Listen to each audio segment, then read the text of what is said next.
पुंडलीकवरदारी विठ्ठल श्री ज्ञानदेव तुकाराम सद्गुरु समर्थ त्र्यंबकानंद महाराज की जय।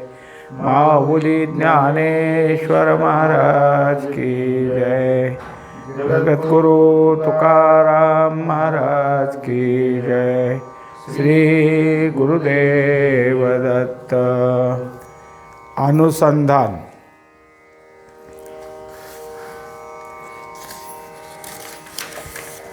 अनुसंधान एवढं पक्कं झालं की तिथं कितीही काही समोर आलं तरी त्याचा खोटेपणा ओळखू येऊ लागला। त्यामुळं समोर येत असलेल्या व्यवहारात कोणत्या प्रकारचं तादात्म्य होईना। आता जे काही आहे ते चाललंय त्याचा साक्षी मीच आहे असं अनुसंधान राखावं। मीच माझे ठिकाणी सावधान राहावे। माझेवर केव्हाही कल्पना उठोत, कितीही वेळा त्या राहोत व केव्हाही लय पावोत, त्याच्या उदयास्ताची निरीक्षण करण्याची गरज उरत नाही। म्हणजे एकदा आपण जे काही अनुभवतो त्या अनुभवामध्ये उदय असतं असं नाही किंवा निरीक्षण करण्याचं काही कारण नाही। कारण त्या ज्या काही कल्पना आहेत त्या कल्पना त्याचं पाहणारा की त्यांनी दाखवलं की कल्पनेच्या उदयास्ताची पाहणी करणारा पारमार्थिक दृष्टीने कच्चा समजला जाणार आहे। कारण त्याच्या ठिकाणी ज्या काही कल्पना आहेत त्या कल्पनेचं पाहणं म्हणजे कल्पनेचे निरीक्षण करणं आलं। कारण ज्या अर्थी कल्पनेचे निरीक्षण करतो त्या अर्थी कल्पनेच्या उदयास्ताचा सत्यपणा हेतू धरल्या वाचून निरीक्षण करावे वाटणार नाही। म्हणजे तो निरीक्षण करतो, कल्पना कुठून उभा राहिली, कुठं अस्त पावली, याचा अर्थ कल्पनेला सत्य मानलं आणि मग त्या सत्यपणाचं निरीक्षण करू लागला।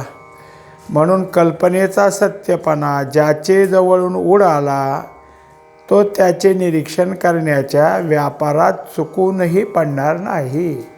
आता त्याचं काहीच नाही।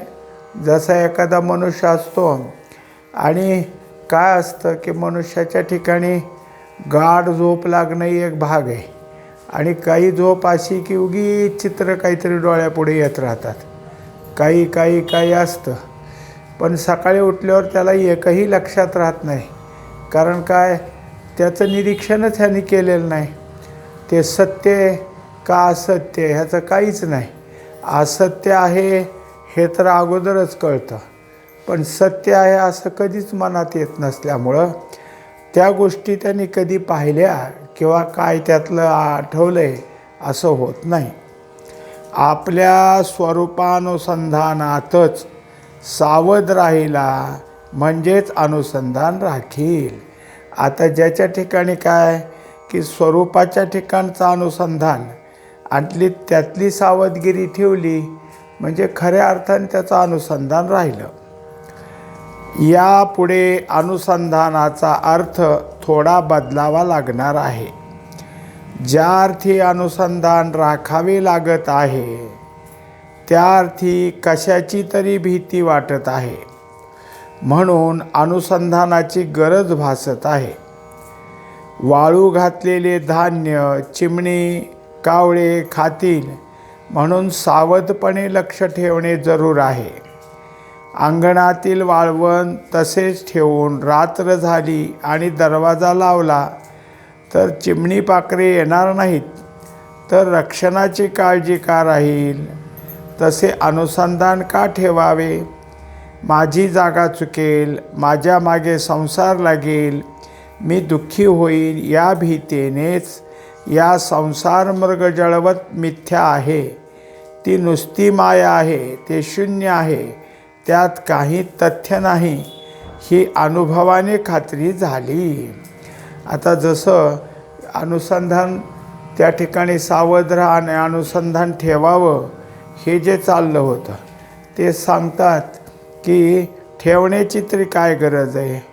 एकदा ते पक्क झालं म्हणजे झालं, की जसं वाळत घातलेल्या धान्याला चिमण्या किंवा पाखरे येऊन खातील म्हणून जसं सावध राखण करावी लागते, पण तेच रात्रीच्याला भरून ठेवलं किंवा राहिलं बाहेर तरी काय येणार नाहीत, म्हणून तिथं काळजी करण्याचं काही कारण नाही. तसं अनुसंधान का ठेवावं, तर माझी जागा चुकल, माझ्या मागे पुन्हा संसार लागेल, मी दुःखी होईन या भीतीने. पण हा संसार मृगजळवत आहे, मिथ्या आहे, ही नुसती माया आहे किंवा तिथं शून्यच आहे, असं जर एकदा त्या ठिकाणी पक्क झालं तर त्याच्या अनुभवाची खात्री झाली. मग कोणाच्या भीतीने अनुसंधान ठेवणार, अर्थात अनुसंधानाचे काय करावे. अनुसंधान सोडून द्यावे तरी ईश्वरी कृपा, ईश्वरी स्फुरण कोण बंद करणार. आता त्याच्यात एक आहे की अनुसंधान जे आहे ते आता जर काही पुढे येणारच नाही तर अनुसंधान सुटल ह्याची भीती कशाला. म्हणून अनुसंधान राहिलं, पण हे जरी राहिलं तरी ईश्वर आपल्याला कर्माचं स्फुरण देणारच आहे आणि ते काय आपल्याला बंद करता येत नाही. ते कोणाच्या आज्ञेने सुरू होते, सुरू करण्याचा हेतू कोणचा हेतू आहे. स्फुरण झाले तर स्फुरणाच्या चलनवलनाबरोबर शरीर यंत्र चालणार. चालले तरी मिथ्यापणाने बंद पडेल ही भीती उरलीच नाही, पण अनुसंधान राहीलच, कारण सवय पडलेली आहे. मग आता ईश्वर स्फुरणातून जे काही बाहेर पडतं तर ते काही बंद करता यायचं नाही. मग त्यावेळेस त्या स्फुरणाबरोबर शरीरयंत्र चालणार, त्याचं चलनवलन होणार, त्याच्यापासून जे काही होत आहे ते सगळं मिथ्या आहे अशी भीती ठेवण्याची, किंवा त्या मिथ्या नसूनसुद्धा ते आहे असं जर वाटलं तर अनुसंधान सुटल असं म्हणण्याचं काहीच गरज राहणार नाही, काही गरज राहणार नाही. का बरं, तर अनुसंधान हे कायम राहील अशी आता सवय पडलेली, त्यामुळं पुन्हा पुन्हा अनुसंधानाची सावधगिरी बाळगा असं नाही. परीक्षा संपवून घरी आलेला मुलगा अगोदरच्या अभ्यासाच्या सवयीमुळे उगीचच पुस्तक हातात घेतो, तसे उगीचच अनुसंधान चालते. कोणाची भीती म्हणून किंवा काही कारण म्हणून चालते असे नसून चालते एवढे खरे. म्हणजे एकदा का सवय लागली की पुन्हा ती वेळ असो अथवा नसो अनुसंधान राहीलच. जसं मुलगा परीक्षा देऊन आला, आता काय आहे वार्षिक परीक्षा झाली तरी पुस्तक चालतोच, कारण सवय लागलेली असते. तसं अनुसंधानाची कुणाच्या तरी भीतीने माझं अनुसंधान थांबेल असं नाही. काही नसलं तरी अनुसंधान चालल, कारण अनुसंधान ठेवण्याची अगोदरच्या अभ्यासानं सवय झालेली. म्हणून अनुसंधान हा स्वभाव ठरला. आता अनुसंधान राहिलं ना, अनुसंधान हाच स्वभाव झाला. स्वभावाला औषध नाही. यंत्र असेपर्यंत त्याचा स्वभाव असायचाच. आयुष्य असेपर्यंत प्राणापानाचे उदय असता असायचेच, पण हेतुरहित असायचेच. हे कृत्रिम असायचेच, हे अकृत्रिम असायचेच. म्हणून अनुसंधानाचा अर्थ बदलला तरी कोणत्या प्रत्यवाय येत नाही, ही ज्ञानोत्तर भक्ती आहे. आता त्याच्यानंतर काय आहे, अनुसंधान हा स्वभाव झाला. मग शरीर यंत्र जे आहे ते आहे तोपर्यंत हा स्वभाव म्हणजे ही कर्म चालायची, आणि आयुष्य संपेपर्यंत आपले प्राण येणं जाणं त्यांचे उदय असतं चालणारच आहेत. म्हणजेच हे सगळं जरी चाललं तरी हेतुरहित राहील, ह्याला काय अकृत्रिमपणा राहील. म्हणून अनुसंधान आता असं झालं की त्याला अनुसंधान नाव नाही, आता त्याला नाव जे आलं ते ज्ञानोत्तर भक्ती असं नाव आलेलं आहे. मग चौथियाचे ठाई काहीच करणे नाही, म्हणून भक्त तो पाही ज्ञानिया माझा. आता बाकीच्या भक्तापेक्षा ज्ञानिया हा चौथा भक्त, आणि त्याला भगवंत स्वतः म्हणतात की हा भक्त म्हणजे माझा आहे. याचं कारण का, तर त्याच्या ठिकाणी आता अकृत्रिम अनुसंधान चालू झालं, म्हणजे ज्ञानोत्तर भक्ती त्या ठिकाणी आली. आणि तो जो ज्ञानोत्तर भक्तीचा भाग आहे तो त्याच्या ठिकाणी ब्रह्मभाव झाला. आता ब्रह्मभाव इतका पक्का झाला की त्या ठिकाणी त्याला ते अध्यात्म म्हणा किंवा हा स्वभाव म्हणा हे पक्क तयार झालं. आता त्या ज्ञानाची प्रगती किती याचा तपास घेतला. समेच्या खुणेत परमात्मा सापडला, त्याच्याशी तादात्म्यता भोगली. संधीची वेळ संपली, पुन्हा प्राणाचा उदय झाला. आता प्राणाचा अस्त होईपर्यंत अनुसंधान राहिले. पुन्हा संधी आली, पुन्हा तादात्म्य झाला, पुन्हा उदयात अनुसंधान ही भक्ती ठरवली. पण येथे प्रश्न विचारला की प्राणाच्या उदयात संधीतून प्राणोदयात निराळे काय वाटले, म्हणून अनुसंधान राहिले. असे मिठाचा खडा चिमटीत धरला, चिमट पाण्यात बुडवली. आता मीठ पाण्याच्या तादात्म्यतेत गेले. पुन्हा चिमट वर घेतली. आता मिठाचा खडा निव्वळ कोरडा राहिला का, वर कोरडा झाला तरी का, वर कोरडा तरी आला का, तर वर झाला तसाच राहिला व कोरडा पडेल. ही चिमट पुन्हा पाण्यात बुडवली जाणार आहे, कारण चिमट बुडविणे वर घेणे हे मिठाच्या स्वाधीनची गोष्ट नाही. ती इच्छा चिमट धरणाऱ्याची आहे. मग चिमट वर काढली तरी मिठाभोवती पाणीच होतेच. पण त्या मिठाच्या खड्यात अथांग पाणी किंवा चिमटीत मिठाभोवती असलेले पाणी सारखेच. पाण्यात बुडाल्यावेळी तरी आपल्याभोवती किती पाणी पसरले, किती लांब रुंद याची चौकशी केली होती का व चौकशी करता येईल का. म्हणून तादात्म्यतेत किंवा संधीत उद्भव लय त्याच्या ठिकाणी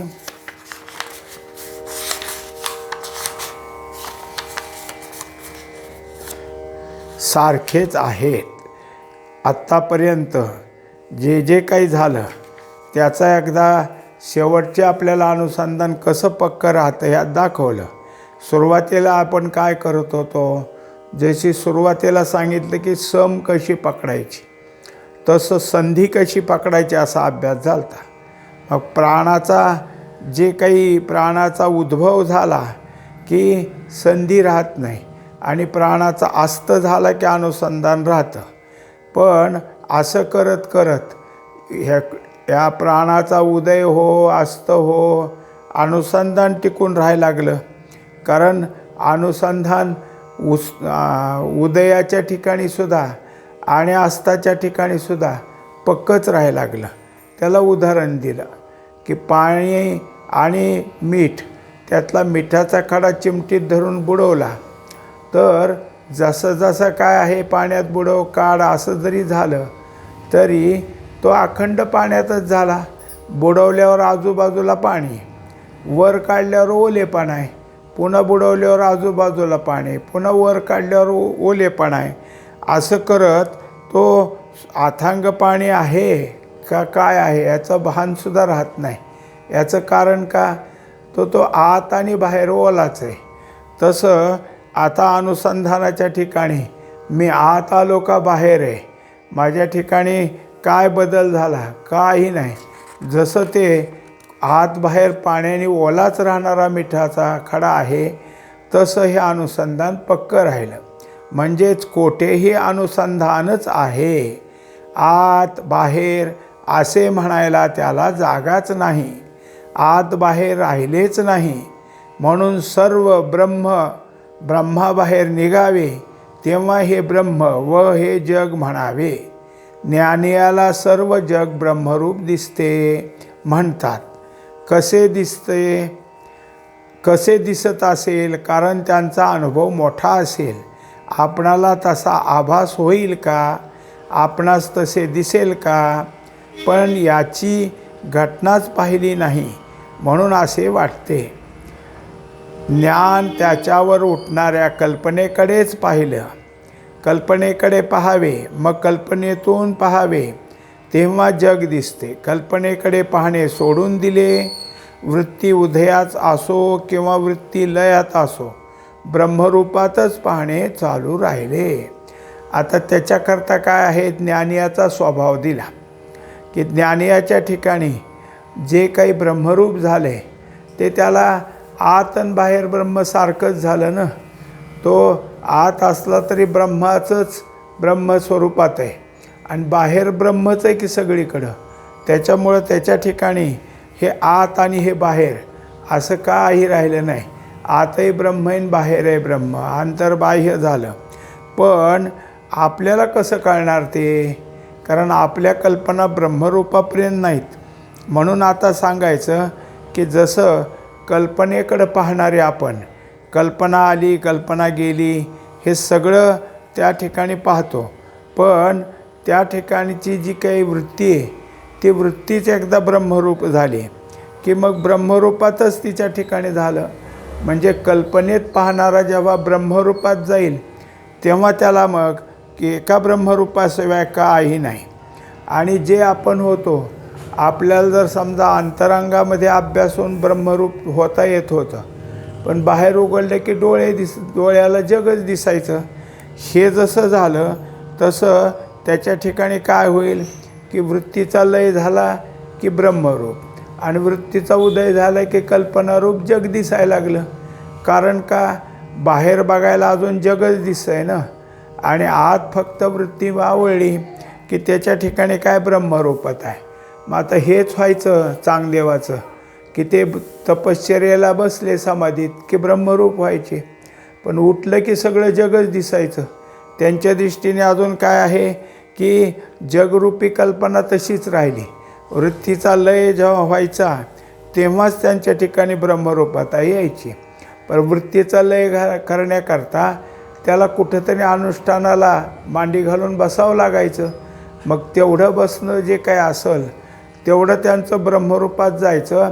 त्यात काय जाईल तो मोठा काळा असायचा, पण उठले की जग त्यांना दिसायचं. म्हणून वृत्ती मुळात वृत्तीतच व वृत्तिलयात ब्रह्मस्वरूपच सुखानुसंधानच राहिले. आता वृत्तीपूर्वी व वृत्तीत एकच एक जिन्नस, एकच अनुभव, मग वृत्ती पूर्व वगैरे म्हणण्यास भिन्न काय राहिले. पण आता एकदा का त्याच्या ठिकाणी काय झालं की जी काही वृत्ती होती ती बाह्य कल्पना घेऊन उठणारी वृत्ती ती शुद्ध झाली. मग आता वृत्तीच आहे तोपर्यंतसुद्धा कशी झाली? ती निज वृत्ती झाली. आणि पुन्हा ते वृत्तीचा लय झाला की ब्रह्मरूपता आली. मग ब्रह्मरूप काय किंवा सुखरूप काय हे जरी झालं तरी तो वृत्तीशिवाय त्याला अनुभव आला. पण पुन्हा वृत्ती जागी झाली की या अनुभवालाच एकरूप होऊ लागली जो सुखत्वाचा अनुभव होता त्यात. मग त्याच्यामुळं पूर्वीची वृत्ती आणि आताची वृत्ती असं दोन म्हणायचं कारण राहिलं नाही. जी ब्रह्मस्वरूपाच्या ठिकाणी जाण्याच्या अगोदर वृत्ती होती ती वृत्ती वेगळी, आणि ब्रह्मरूप झाली की तिथं लय पावलेली वृत्ती. पण उदयात आलं तरी तिच्या ठिकाणी आता दुसरं काही नाही. मग तिच्या ठिकाणी वृत्तीत एकच एक जिन्नस, एकच अनुभव, मग वृत्ती पूर्व वगैरे म्हणण्यास भिन्न काय राहिले. तेव्हा एकच त्या ठिकाणी राहिल्यानंतर अगोदर वृत्ती वेगळी होती आणि आता वेगळी असं म्हणायला काही कारण नाही. ते ब्रह्माकार झालेलीच झालं. अनुभवाला भिन्न वाटले तर पण भिन्नपणाचा अनुभव नाही. पण आता मी आत बाहेर असा अनुभव त्या ठिकाणी नाही. कारण आत बाहेर होत जरी असलं तरी अनुभवात जे काही येतं आहे त्यात भिन्नपणा नाही.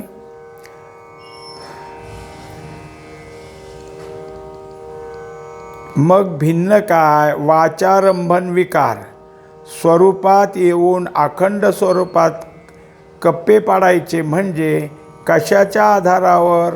अर्थात तेही म्हणावयात जागाच नाही. मग आत बाहेर हे राहिले कोठे? अर्थात एकच एक आणि तेही दोन वाचून एक. मग एकच अनुसंधानाला काय म्हणावे? तेव्हा अनुसंधान म्हणजे ज्ञप्ती असा अर्थ होईल. आता त्याच्यात थोडंसं काय केलं, आपल्याला एक समजून दिलं की मग बाहेर आणि आत असं तरी कशाला म्हणता? मग जर आत गेल्यावरती एकाचा अनुभवात आणि बाहेर, मग आत आणि बाहेर काय आहे? आता हे केवळ वाचनी म्हणायचं असं झालं. मग त्याला एक उदाहरण दिलं. एक कोरा कागद आहे आणि त्याच्यावर वर्तुळ काढलं. मग आपण काय केलं? वर्तुळात बोट ठेवलं. मग कुठलं बोट? आतलं. आणि वर्तुळातनं काढून बाहेरच्या कागदावर ठेवलं. मग कुठलं? बाहेरचं. पण कागदात भिन्नता आहे का? वर्तुळ हे नावाची कल्पना तिथं उभा राहिली. आत ठेवलं आणि बाहेर ठेवलं म्हणत जरी असला तर ज्याने ह्या वर्तुळ नावाची कल्पना पुसून टाकली तो काय म्हणेल? कागदावर ठेवलं. इकडं काय आणि तिकडं काय? कागदावरच.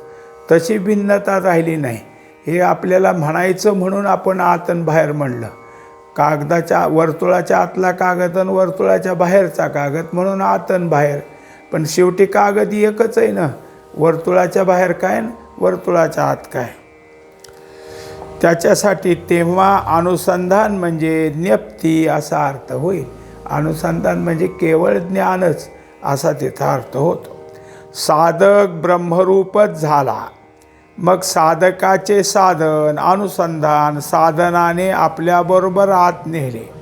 साधक अनन्य भावाने ब्रह्मस्वरूपात समरस झाला. त्या साधकाचे साधन साधकाबरोबरच समरस झाले. साधक ज्ञानरूप त्या साधकाचे अनुसंधान स्मरणरूप ज्ञानस्मरण एक झाले. सच्चिदानंद रूपात समरस झाले. त्या ज्ञानस्मरणाचे काय झाले? शेवटी अनुसंधान ज्ञप्तिरूप झाले. आता जसं साधक अगोदर काय आहे? अनुभव घेत घेत साधक ब्रह्मरूपच झाला. मग साधकाचं साधन कुठे गेलं? साधनही ब्रह्मरूपच झालं. म्हणजे त्याच्या ठिकाणी साधक जसा ब्रह्मरूपात अनन्यभावानं एक रूप झाला आहे तसं सगळंच. मग आता ते साधनही ज्ञानरूप, साधक अनुसंधान स्मरण रूप आणि ज्ञानस्मरण हे सगळे एकच झाले की. सगळी नावं ठेवण्यापेक्षा सगळं सच्चिदानंद स्वरूपाच्या ठिकाणी समरस झाले. आता अनुसंधान व त्याचा अर्थ याची परमावधी झाली. यापुढे वाटचाल शिल्लक राहिली नाही. तर पुढे काही असावे आणि पुढच्या स्थितीने त्याचा अर्थ तसाच परिणित व्हावा असे काहीच राहिले नाही. आता जसं सगळा चिंतनाचा भाग पाहताना अनुसंधानाचे वेगवेगळे अंग आपण तपासले. आता काहीच राहिलं नाही. कितीही पुढं अनुभवात गेला तर पुढं कोणताही त्याच्या ठिकाणी आणखीन वेगळा शब्द, आणखीन वेगळं नाव काही राहिलं नाही. म्हणून अनुसंधानाची पूर्तता येथे पूर्ण झाली असे म्हणावयास हरकत नाही. तेव्हा या संपूर्ण समजून दिलेल्या अनुसंधानाची आता पूर्तता झाली. यातही एक उणेपणा राहिलेला आहेच. सूर्य प्रकाशमान आहे. प्रकाश हेच त्याचे अंग आहे. त्याचेकडे कोणी पाहिले त्यात काळिमा कोणाला दिसतो का? नाही. पण वेधशाळेत दुर्बिणीतून पाहणारे लोक असतात. त्यांना त्याच्यावर काळे डाग दिसतात. तसेच ज्ञानाच्या डोळ्यातून पाहणारे संत असतात. त्यांना या ज्ञप्तिरूप बनलेल्या अनुसंधानात उणेपणाचा डाग दिसतो. आता जसं सूर्य प्रकाशरूप आहे पण दुर्बिणीतून पाहिल्यावर त्याच्यावरचे डाग दिसायला लागले, तसं संतांनासुद्धा या ज्ञप्तिरूपाच्या ठिकाणी काही वेगळेपणा दिसून आला.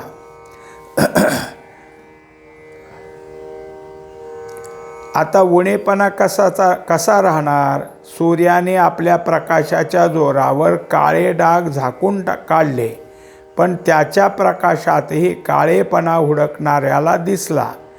त्याला सूर्याच्या प्रकाशपणाची झाकाझाक अपुरी पडली. तसेच येथे झाले. आता तो प्रकाशरूपच आहे, प्रकाशाने झाकला आहे, पण शोधणाराने शोधलं की त्याच्या प्रकाशात का होईना त्याचं काळे डाग शोधले. हे अनुसंधान जेथून जन्मले तेथेच त्याने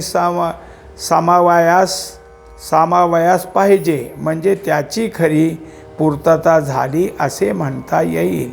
हे अनुसंधान साधकाजवळ स्वयंभू जन्मले का? मग कोणत्याही साधकाजवळ तसेच जन्मेल, पण त्याला तसा जन्म नाही. समेची खूण संतांनी दाखवली. त्या खुणेच्या ब्रह्मात संतांनी श्री सद्गुरुरायांनी श्री सकयानंदांनी बुडविले व त्यावर अनुसंधान बसविले, तेव्हा त्याचा जन्म झाला. म्हणजे अनुसंधान काही आपोआप आलं आहे असं नाही. त्याच्या ठिकाणी काय तुम्हाला कसं कुठं शोधावं हे संतांनी शिकवलं, हे सद्गुरुनाथाने शिकवलं. आता तेच अनुसंधान समेच्या खुणेत साधकासह विराम पावले तर जन्मस्थान संताजवळ राहिले. संत आणि ब्रह्म एकच असते आणि आहेत, तरी प्राप्तीची कृतज्ञता नसल्यावर उपकाराला जगात किंमतच नाही असे होईल. आता दुसरी गोष्ट म्हणजे किती समजून दिलं बारकाव्याने की अनुसंधान प्राप्त झालं याचं जन्माचं स्थान कोणतं? संत महात्मे. संताकडून सद्गुरूकडून अनुसंधानाचा जन्म झाला. अनुसंधानाला धरून आपण ब्रह्मस्वरूपात गेलो, पण ज्याने आपल्याला हे जन्म दिलेलं अनुसंधानाचं त्यांचा विसर पडतो. पण त्यांच्या उपकाराची जाणीव जर राहिली तर मग अनुसंधानाची खरा अर्थ त्याला कळाला. काय देऊ यासी व्हावे उतराई, ठेविता हा पायी जीव थोडा. आता त्याच्या ठिकाणी जे काही कृतज्ञता आहे ही जागी झाली पाहिजे. ही कृतज्ञता प्राप्तीनंतरची आहे. ज्याने एवढे सर्व ब्रह्म करण्याइतका उपकार केला, त्या प्राप्तीसाठी अनुसंधान साधन देऊन साधक बनवून सिद्ध दशा आणून दिली. त्या अनुसंधानाची आता गरज नाही, म्हणून न्यप्तिरूपात त्याला समरस करून टाकावे. मग कृतज्ञता कशाने व्यक्त करावी? सूर्याच्या ठिकाणी डागच राहिला, म्हणून साधक व अनुसंधान याच्या गुरुचरण उपासनेकरता तसे राहता येत नाही.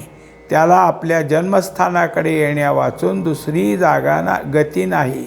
श्रीगुरु हे अखंड भक्त आहेत. सेवा हे त्यांचे व्रत आहे. ते सद्गुरू होऊनही मालक बनले नाहीत. सेवाव्रत धारीच राहिले. मग साधकाला भक्त होऊन राहणेच प्राप्त आहे. मग अनुसंधानाचे पुढेच खरे काम आहे. सद्गुरुचरण सेवेकरता अनुसंधानाची अत्यंत आवश्यकता आहे. नाहीतर सेवा चुकण्यास वेळही लागणार नाही. तेथून सेवा चुकू नये म्हणून अनुसंधान सदैव सावधान राहिले पाहिजे. आता ते काही ब्रह्मस्वरूपात विलीन करून कसं होईल? मग सद्गुरूचं स्मरणच राहणार नाही. म्हणून सद्गुरूंनी दिलेल्या उपकाराचं अनुसंधान ठेवणं म्हणजे त्यांची सेवा करणं, त्यांच्या सेवेचं अनुसंधान ठेवणं हे आता खरं महत्त्वाचं राहिलं. पूर्वीच्या अभ्यासात समेचा काळ तरी होता, तेवढा साधला की अनुसंधान पास होत असे. समेच्या कालानंतर सामान्य काळ यायचा, पुन्हा समेचा येईल तेव्हा सम साधावी असा सोपेपणा होता. पण सद्गुरुचरणाजवळ सदैव समेचाच काल आहे. तेव्हा अगोदर तरी आपण संधी शोधत होतो. आता काय नाही, ह्यांच्या चरणाजवळ बसल्यावर अखंड संधी झाली. तेथे सामान्य विशेष असा भेद नाही. ईश्वर प्रणित कालाच्या मोजमापाचे येथे काहीच उपयोग नाही. ईश्वरानं ते ठेवलं होतं की इथं संधीचा काल आणि तिथं संधीविरहित काल. इथं काय नाही, अखंड गुरुचरणाजवळ बसलेला आहे. म्हणून अनुसंधानाला विसावाच नाही. यासाठी ज्ञानोत्तर भक्ती होती तीच गुरुभक्ती या नावाने प्रसिद्ध झाली. पण ज्ञान झाल्यावर जी भक्ती सुरू झाली ती कर्मही ज्ञानरूप असून तेही भक्तिरूप होतं, तर म्हणून ज्ञानोत्तर. आता त्यालाच गुरुभक्ती असं नाव आलं. व श्री गुरुचरण सेवा या नावाने अनुसंधान जेव्हा प्रवासास लागले तेव्हा त्याच असलेल्या काळेपणा प्रकाशरूप झाला. यासाठी अनुसंधान म्हणजे सद्गुरुचरण सेवा. तेव्हा जसा सूर्याच्या प्रकाशात पाहिल्यावर सूर्यावर काळे डाग दिसले, इथं मात्र गुरुचरण सेवा नावानं अनुसंधान कायम ठेवलं तर त्याच्यात काळेपणाचा प्रकाश कधीच कुठं दिसायचा नाही. हे अनुसंधान अगदी पक्कं होईल आणि तेच श्री गुरुचरण सेवा आहे. श्री सद्गुरु सखयानंद महाराज की जय. पुंडलिक वरदा हरी विठ्ठल. श्री ज्ञानदेव तुकाराम. सद्गुरु समर्थ त्र्यंबकानंद महाराज की जय. माऊली ज्ञानेश्वर महाराज की जय. जगद्गुरु तुकाराम महाराज की जय. श्री गुरुदेव दत्त.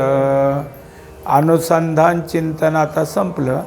उद्यापासून ज्ञान हे चिंतन चालू होईल.